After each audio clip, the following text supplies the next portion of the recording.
Hello everyone, स्वागत है आप सभी का एक नई वीडियो में। इस वीडियो में हम बात करने वाले हैं पॉलिटी की, बिल्कुल बेसिक से शुरुआत करेंगे। ये है फर्स्ट पार्ट। इसमें हम देखेंगे भारतीय संविधान के विकास में जिन जिन अधिनियमों का योगदान रहा, यानी कि जो एक्ट वगैरह पारित किए गए थे ईस्ट इंडिया कंपनी के शासनकाल में। जब ईस्ट इंडिया कंपनी यहाँ पे भारत में शासन कर रही थी, यानी व्यापार कर रही थी, उस टाइम पे जो ब्रिटिश सरकार है उन्होंने कुछ एक्ट पारित किए, और ये जो अधिनियम पारित किए थे आगे चल के कालांतर में इन्हीं से भारतीय संविधान का विकास हुआ। यानी ये क्या करेंगे, धीरे धीरे इनमें संशोधन वगैरह होगा, इसी से फिर सुधार होगा, तो आगे भारतीय संविधान का विकास होगा। तो ये अलग अलग जो एक्ट थे इनके बारे में ही हम बेसिक से इस वीडियो में कवर करने वाले हैं। तो आपको ये सब तो पता ही होगा कि जो 1757 और 1764 में जो दो युद्ध होते हैं, उसके बाद कंपनी बंगाल पर अधिकार कर लेती है। अब अधिकार करने के बाद कंपनी अपना शासन कैसे चलाएगी प्रभावी तरीके से, तो देखो 1700 शुरू से करते हैं एक बार। यहाँ पे हम बात करेंगे सबसे पहले, भारतीय संविधान का विकास रातों रात नहीं हुआ। देखो 1757 में होता है पलासी का युद्ध, आप सभी को पता ही होगा, और 1764 में होता है बक्सर का युद्ध।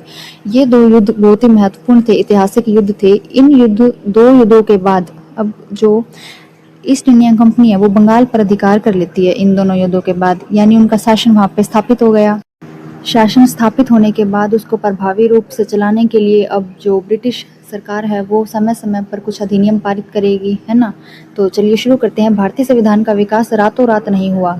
ये देखो, रातों रात नहीं हुआ, रातों रात तो नहीं हो सकता, क्योंकि एक कालक्रम रहा होगा जिससे चलते चलते धीरे धीरे हुआ होगा। इसकी शुरुआत ब्रिटिश शासन के दौरान पारित विभिन्न अधिनियमों यानी एक्ट से हुई थी। समय समय पर अलग अलग एक्ट पारित किए गए। तो उसी में हम सबसे पहला जो एक्ट है वो पढ़ते हैं। यहाँ से शुरुआत होती है 1773 का रेगुलेटिंग एक्ट ऑफ 1773। यह सबसे महत्वपूर्ण, यानी कि एग्जाम पॉइंट ऑफ व्यू से बहुत ज़्यादा इंपॉर्टेंट है। इसका सबसे पहला और महत्वपूर्ण मील का पत्थर है 1773 का रेगुलेटिंग एक्ट।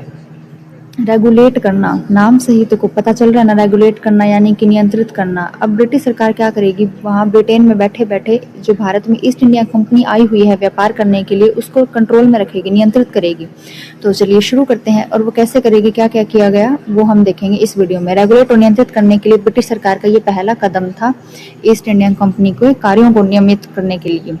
तो किस तरीके से किया गया, कौन कौन से कदम उनके द्वारा उठाए गए, कौन कौन से जो की पॉइंट्स, मुख्य बिंदु है इस रेगुलेटिंग एक्ट के अंदर जो आते हैं वो पढ़ेंगे। और एग्जाम पॉइंट ऑफ व्यू से ये जो एक्ट हैं सारे ही वेरी वेरी इंपॉर्टेंट है, क्योंकि आप ये वीडियो देखने के बाद कोई भी पीवाईक्यू वगैरह लगा लेना, देख लेना, सारे सभी एग्जाम्स में ये बहुत ज़्यादा रेलेवेंट है।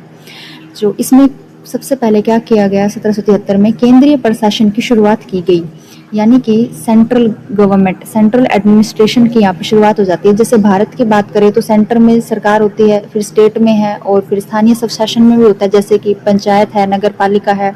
तो अलग अलग लेवल पर सब अपने अपने लेवल पे सरकार चला रहे हैं, लेकिन कंट्रोल कौन कर रहा है, आखिर में सेंटर ही सभी को कंट्रोल कर रही है। अब जो ब्रिटिश सरकार थी वो सेंटर में थी, यानी वही सर्वोपरि है, वही अब क्या करेंगे, रेगुलेट करेंगे। अब कंपनी को एक तरह से फ्री नहीं छोड़ दिया गया कि भाई जाओ, तुम्हें जो करना है तुम अपने कानून बनाओ, जैसे व्यापार करना वैसे करो। अब ऐसा नहीं था, क्योंकि अब कंपनी पर नियंत्रण किसने स्थापित कर लिया था, अब ब्रिटिश सरकार ने वहीं बैठे बैठे ही उन पे नजर रखना यानी उनको रेगुलेट करना शुरू कर दिया था। तो आगे देखते हैं इसमें क्या हुआ। यह अधिनियम भारत में ईस्ट इंडिया कंपनी के कार्यों को नियमित, रेगुलेट और नियंत्रित करने के लिए ब्रिटिश सरकार का पहला कदम था, ये हम देख चुके।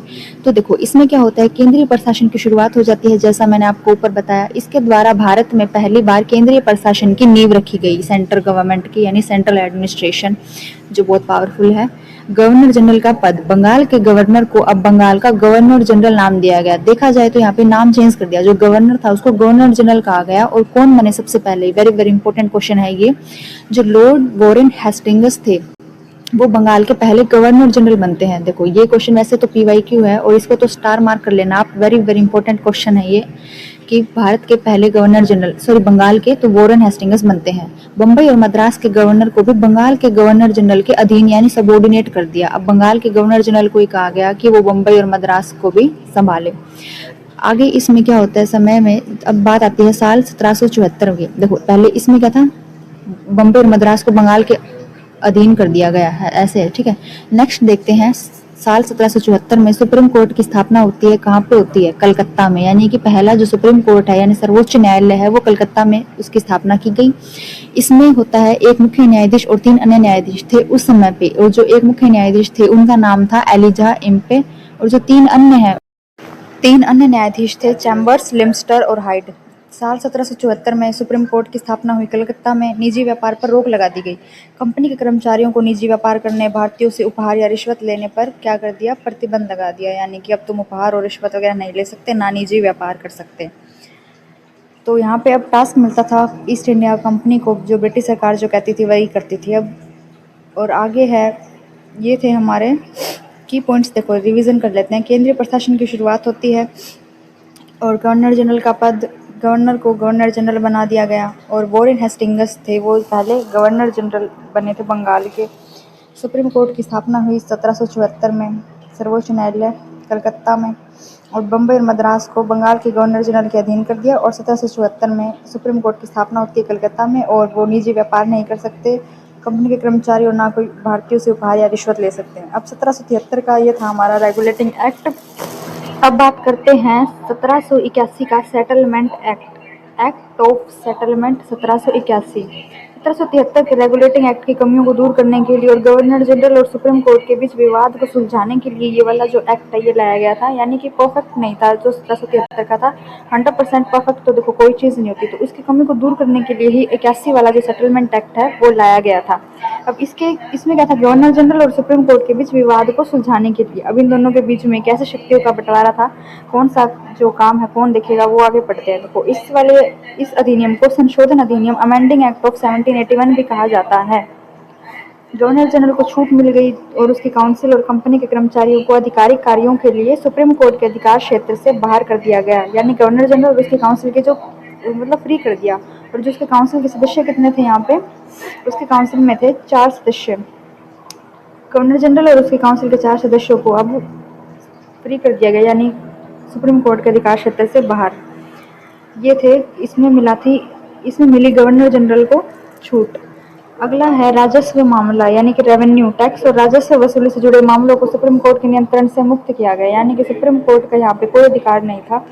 ये कौन देखेगा? सारे अब गवर्नर जनरल और उसके जो काउंसिल के सदस्य है ना वही देखेंगे। सुप्रीम कोर्ट के नियंत्रण से मुक्त। और धार्मिक कानून था ना, उसमें भी सुप्रीम कोर्ट को एक तरह से बाहर कर दिया गया।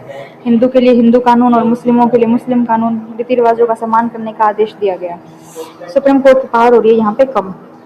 प्रांतीय अपील, प्रांतीय अदालतों की अपील अब सुप्रीम कोर्ट नहीं लेकिन गवर्नर जनरल और काउंसिल के पास ही जाने लगी, जो उसकी परिषद थी उसके पास। प्रांतीय अपील, धार्मिक नियम और ये जो राजस्व मामले, ये सारे अब किसके अंडर हो गए? गवर्नर जनरल और उसके काउंसिल के जो 4 सदस्य थे उनके अंडर थे ये। यानी कि सुप्रीम कोर्ट को यहाँ पे अधिकार क्षेत्र से बाहर कर दिया गया। अगला है 1784 का Pitt's India act, Pitt's India act of 1784। Bharat के संवैधानिक विकास में एक बहुत बड़ा मोड़ था ये वाला जो संवैधानिक अधिनियम है। इसे तत्कालीन ब्रिटिश प्रधानमंत्री विलियम पिट के द्वारा पेश किया गया। पिट, इन्हीं के नाम पे पिट्स इंडिया एक्ट इसे कहा जाता है। इसके जो मुख्य बिंदु है आइए उनको देखते हैं। पहला, इसमें दोहरा प्रशासन, यानी कि कंपनी ने क्या किया, अब राजनीति के लिए एक अलग बोर्ड ऑफ कंट्रोल बनाया और व्यापारी के इन दोनों कार्यों को अलग अलग कर दिया गया। यानी कि राजनीतिक और व्यापारिक कार्य अब हो गए थे अलग अलग, और इनको कौन कौन संभालने वाला है वो देखेंगे आगे। बोर्ड ऑफ कंट्रोल बेसिकली राजनीतिक मामलों को संभालने के लिए इंग्लैंड में बनाया गया था, और डायरेक्टर्स था व्यापार के लिए। देखो इसमें क्या था, इंग्लैंड में 6 सदस्यों का ये बोर्ड ऑफ कंट्रोल बनाया गया, जो ब्रिटिश सरकार के अंडर ही था, उसी के अधीन ये काम कर रहा था। बोर्ड ऑफ कंट्रोल जो कि राजनीतिक मामलों के लिए, और इसमें थे 6 सदस्य। आगे बात करते हैं, 2 बनाए गए थे, ये था बोर्ड ऑफ कंट्रोल। आगे था board of directors. Board of directors या कोर्ट ऑफ डायरेक्टर्स, यह पहले से ही मौजूद था, लेकिन इससे क्या हुआ, व्यापारिक मामलों की जिम्मेदारी दे दी गई अब, क्योंकि इनके कार्यों का क्या हुआ, विभाजन हुआ। ब्रिटिश आधिपत्य का क्षेत्र, अब जो ईस्ट इंडिया कंपनी ने जो जीते हुए प्रदेश थे, यानी उनके अलग अलग प्रदेश, जो ईस्ट इंडिया कंपनी के विजित प्रदेशों पर अब क्या हो गया था, ब्रिटिश आधिपत्य का क्षेत्र हो गया था। उनको क्या कहा जाने लगा था, ब्रिटिश पोजेशंस इन इंडिया। अगला पॉइंट है गवर्नर जनरल की काउंसिल में कटौती। ये वाला पॉइंट तो हम ऊपर हमने डिस्कस किया था कि जो गवर्नर जनरल है उसकी काउंसिल में जो परिषद थी उसमें कितने सदस्य संख्या थी, वहाँ पे 4 थी, जो उस एक्ट में हमने पढ़ा था। अब यहाँ पे इस वाले एक्ट में हम पढ़ रहे हैं तो गवर्नर जनरल के काउंसिल में कटौती कर दी जाती है, यानी गवर्नर जनरल की जो परिषद है उसमें सदस्यों की संख्या घटा दी जाती है और 4 से 3 हो जाती है, यानी कि सदस्य संख्या घटाकर 4 से 3 कर दी जाती है इस अधिनियम में। आगे पढ़ते हैं 1793 का चार्टर अधिनियम। 93 के चार्टर अधिनियम में क्या हुआ, इसमें बस एक ही बात याद रखनी है कि जो बोर्ड ऑफ कंट्रोल बनाया गया था जिसमें इंग्लैंड के 6 सदस्य थे, उनके कर्मचारियों का वेतन भारतीय राजस्व से देना जरूरी कर दिया गया और ये 1919 के एक्ट तक जारी रहा। इसमें क्या होता था, देखो वन लाइन में अगर इसको हम कहना चाहें कि जो 1793 का चार्टर अधिनियम है, इस अधिनियम में बोर्ड ऑफ कंट्रोल के सदस्य थे, जो ब्रिटिश सदस्य हो गए या कर्मचारी कह लो जिनको, उनका जो वेतन है वो कहाँ से देंगे, भारतीय राजस्व से ब्रिटिश अधिकारियों का वेतन दिया जाएगा। अगला हम बात करते हैं, इसमें जो अधिनियम है वो है 1813 का। ये वेरी वेरी इंपॉर्टेंट है, स्टार मार्क कर लो इसको, डबल स्टार। ब्रिटिश संसद के द्वारा पारित एक ऐतिहासिक कानून था ये, जिसने भारत में ईस्ट इंडिया कंपनी के शासन को 20 साल के लिए बढ़ा दिया। देश के सामाजिक आर्थिक जो शैक्षिक ढांचा है उसमें बहुत बदलाव किए, और कैसे बदलाव किए, शैक्षिक ढांचे में क्या क्या परिवर्तन हुए वो देखेंगे आगे। इसके जो मुख्य प्रावधान है यानी कि की प्रोविजंस है, यानी कि व्यापारिक एकाधिकार की समाप्ति होगी। पहले कंपनी को एकाधिकार था कि बस वही व्यापार कर सकती है, बाकी कोई नहीं एंटर कर सकता इंडिया में आके, बट अब क्या था, एकाधिकार को खत्म कर दिया गया। भारत के साथ व्यापार के जो सभी ब्रिटिश व्यापारियों के लिए मार्ग खोल दी गई, कोई भी आ सकता है, व्यापार कर सकता है, जितना लूट सकता है इंडिया को, है ना। अपवाद इसका यह था कि कंपनी का चाय का व्यापार और जो चीन के साथ व्यापार था, इन दोनों पर अभी भी मोनोपोली रही गई। यहाँ पे तो बस आप ही कर सकते हो 20 सालों के लिए ईस्ट इंडिया कंपनी, ये इसका एक्सेप्शन हो गया। ऊपर तो कह रहे हैं कि भाई कोई और भी आके कर सकता है, तुम्हारा एक अधिकार नहीं है। नेक्स्ट है, ईसाई मिशनरियों को भारत आने की अनुमति मिल गई, भारत आकर अपने धर्म का प्रचार प्रसार करने लगे। तो इससे क्या हुआ कि धर्म परिवर्तन बहुत ज़्यादा होने लगा, ईसाई धर्म परिवर्तन। अब फिर भारतीय लोगों में असंतोष फैलने लगा ईसाई मिशनरी को भारत आने की अनुमति से। इसके तहत क्या हुआ, भारत में ईसाईयत के प्रचार और प्रसार प्रबंधन के लिए कलकत्ता में एक बिशप की नियुक्ति की गई, यानी उनके मैनेजमेंट के लिए। और इसका नेक्स्ट पॉइंट है, स्थानीय सरकार में टैक्स लगाने की शक्ति मिल गई। जो लोकल गवर्नमेंट थी वो टैक्स लगा सकती है, और जिसने कर समय पर ना चुकाने वाले व्यक्ति को क्या होगा, दंडित करने का अधिकार भी दिया गया। यही तो उनका मेन काम था, टैक्स यानी जो रेवेन्यू है उसको कलेक्ट करना। फिर इसी रेवेन्यू का एक बड़ा हिस्सा वो किस चीज़ पे लगाया करते, पुलिस वगैरह पे बिल्डअप करने पे, वो हम आगे देखेंगे। देखो अब इसका रिवीजन कर लेते हैं।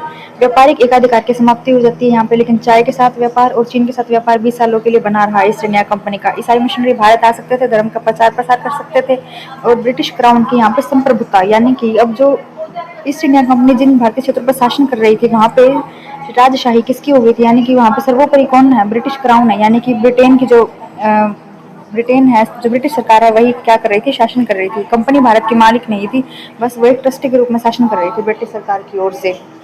अब इसमें क्या हुआ, शिक्षा के लिए 1 लाख का बजट, यानी कि फाइनेंशियल ग्रांट था 1 लाख का। ये वेरी वेरी इंपॉर्टेंट है, पहली बार भारतीयों के लिए शिक्षा की जिम्मेदारी उठाई यहाँ पे सरकार ने। ये गवर्नर जनरल को निर्देश दिया गया कि वो हर साल 1 लाख की राशि का उपयोग करेंगे विज्ञान के प्रचार प्रसार के लिए, विद्वानों के प्रोत्साहन के लिए। ये पीवाई क्यू है, ये क्वेश्चन एसएससी के एग्जाम्स में आप देख भी सकते हो।